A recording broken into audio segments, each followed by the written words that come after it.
Minang.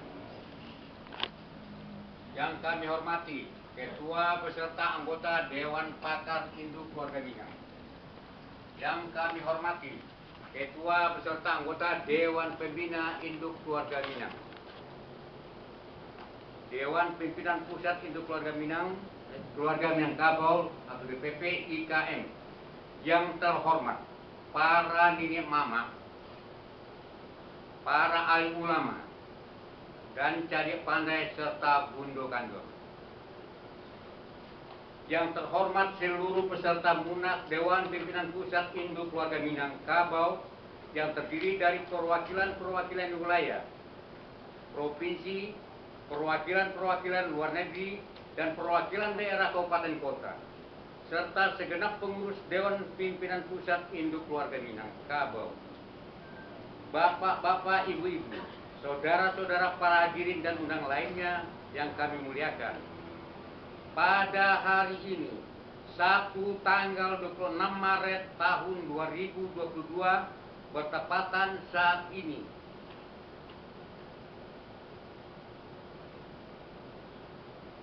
jam 8:56 atau jam 20:56. Saya selaku Ketua Steering Komite atau SC dan atau sebagai pimpinan sidang musyawarah nasional Induk Keluarga Minang Kabau. Dengan ini sidang secara resmi saya buka dan dinyatakan terbuka untuk umum. Selanjutnya, saya akan memberikan untuk membaca tatip ini kepada majelis sidang yang terhormat, yaitu Bapak Dr. Andes Irzal Ghani SEMM, kepada Mama Dr. Andes Irzal Ghani MM, Mr. Manajemen ya. Kepada beliau kita persilakan.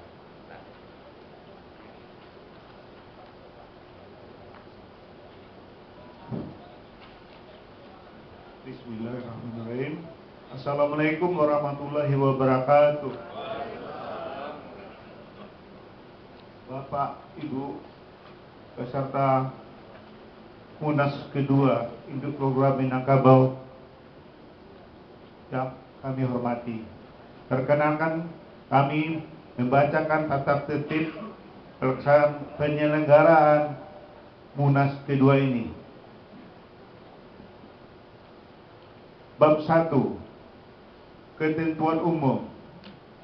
Pasal 1, Angka 1. Musyawarah Induk Keluarga Minang Kabau adalah pemegang kedaulatan tertinggi dari Induk Keluarga Minang Kabau. Kedaulatan organisasi berada sepenuhnya pada seluruh anggota. Diselenggarakan sepenuhnya oleh Musyawarah Nasional dalam kurung Munas.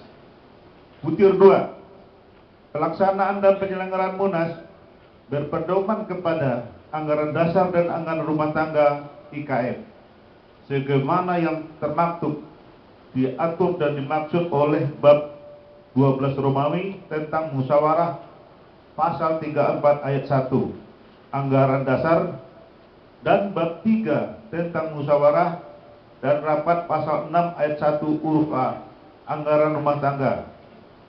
Butir 3. Panitia dan atau SCOC adalah penyelenggara Munas. Bab 2, Tugas dan Wewenang. Pasal 2, Tugas dan wewenang Munas adalah: butir 1, menilai dan mengesahkan laporan pertanggungjawaban pengurus Dewan Pimpinan Pusat Induk Keluarga Minang Kabau periode 2016-2021. Butir 2, menyusun program utama DPP IKM periode 2022 sampai 2027 dalam rangka pelaksanaan visi dan misi DPP IKM. Butir 3, memilih dan mengangkat ketua umum DPP IKM periode 2022 sampai 2027. Butir 4, mengambil keputusan-keputusan selainnya yang berhubungan dengan pembinaan dan pengembangan untuk kemajuan organisasi induk keluarga Minangkabau.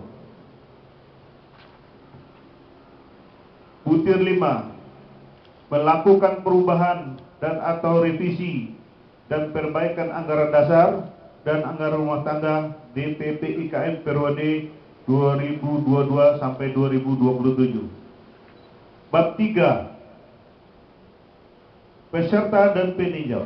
Pasal 3, butir 1, peserta Munas DPP IKM terdiri dari perwakilan wilayah provinsi, daerah kabupaten kota, dan perwakilan luar negeri, serta pengurus Dewan Pimpinan Pusat Induk Keluarga Minangkabau. Butir 2, berkenan dengan situasi saat ini masih dalam suasana pandemi COVID-19, maka sebagian peserta perwakilan tidak berkesempatan untuk menghadiri acara Munas kedua DPP IKM dengan sepakat menyatakan untuk menerima hasil keputusan musyawarah nasional kedua Dewan Pimpinan Pusat Induk Keluarga Minangkabau. Butir 3, peserta peninjau Munas kedua DPP IKM terdiri dari antara lain perwakilan IKIK, maksudnya ikatan keluarga, kenegarian, dan atau kabupaten kota yang berada di Provinsi DKI Jakarta, dan tokoh-tokoh masyarakat, nini mama, alim ulama, cadik pandai, dan gunung kandung, serta undangan lainnya. Bab 4, hak suara dan hak bicara. Pasal 4, peserta perwakilan memiliki hak suara dan hak bicara sebagai berikut. Butir 1, hak atas suara yang penggunaannya diatur dalam anggaran dasar dan anggaran rumah tangga IKM. Butir 2, mengajukan pertanyaan, usul atau pendapat baik lisan maupun tertulis atas izin pimpinan sidang. Butir 3, setiap peserta mempunyai hak, kesempatan, dan kebebasan yang sama untuk mengeluarkan pendapat dan atau kritik yang membangun. Butir 4, setiap peserta wajib mengikuti persidangan dengan terlebih dahulu mengisi daftar hadir selama persidangan Munas kedua berlangsung.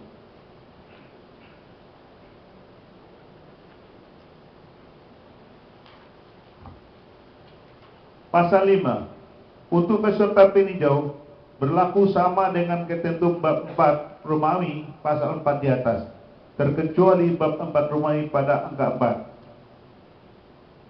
Bab 5, alat kelengkapan.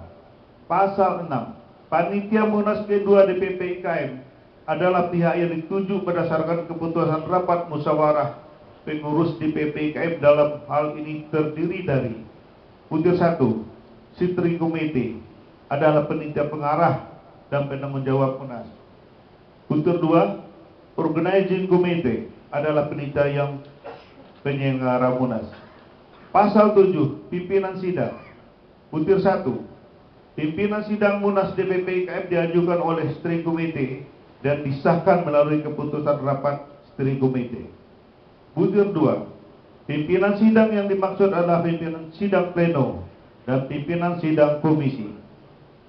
Bab 6, musyawarah dan rapat-rapat.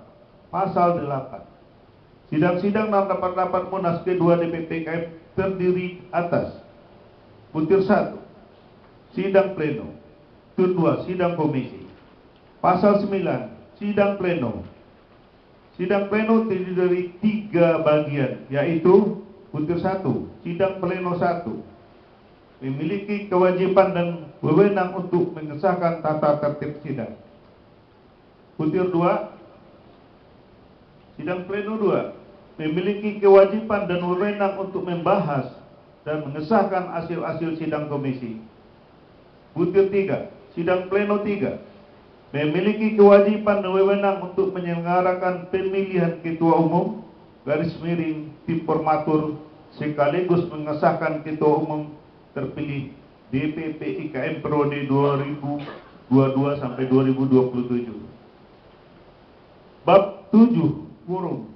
Pasal 10, butir 1, sidang pleno Munas kedua DPP IKM dinyatakan sah dan memenuhi quorum apabila dihadiri oleh setengah lebih 1 perwakilan peserta Munas kedua DPP IKN. Butir 2. Dalam hal sidang pleno memiliki ketua umum, Dewan Pimpinan Pusat Induk Keluarga Minangkabau harus dihadiri oleh sekurang-kurangnya 2/3 perwakilan peserta Munas kedua DPP IKN. Butir 3. Apabila yang dimaksud ayat 1 dan 2 pasal ini tidak tercapai, maka sidang ditunda paling lama 2 kali dalam 15 menit.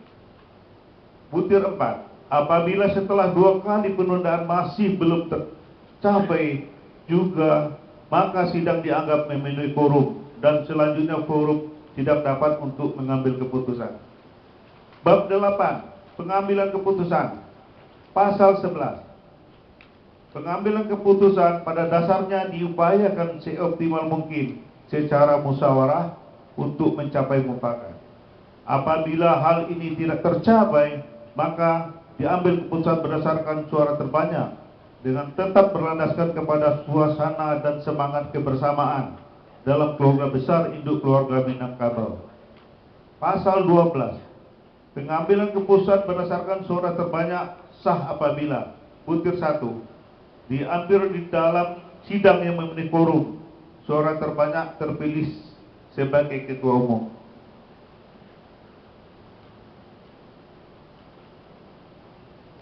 Butir 2. Apabila diambil keputusan berdasarkan suara terbanyak dengan hasil sama, maka kemudian dimusyawarahkan dan atau pemungutan suara ulang.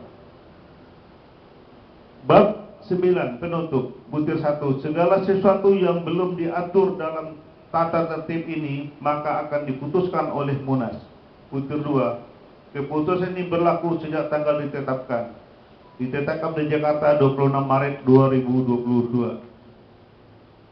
Demikian kami sampaikan tata tertib.